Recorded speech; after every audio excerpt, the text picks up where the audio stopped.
mafundisho, lazima utrainiwe na ubobee kwenye eneo la imani, kiasi ya kwamba wanakupaka dawa, wanakufisha dawa, wanakwambia sasa, sikiliza, unatoka saa 9 mpaka Sumbawanga.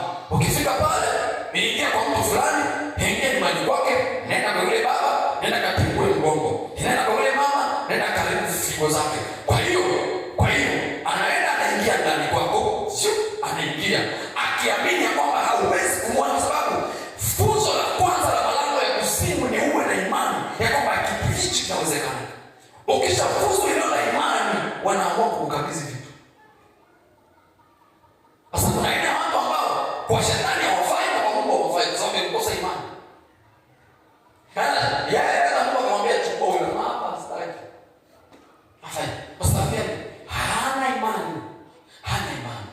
Matatizo mengi na mara nyingi soma Biblia ambayo Yesu alikuwa akiwakemea wanafunzi, aliwaambia nitakaa na ninyi mpaka lini? Nitaendelea kuwalelea mpaka lini? Kwa nini hamna imani? Kwa nini hamna imani? Kwa nini hamna imani? Yesu akazidi kuwakemea. Na kwa kina Petro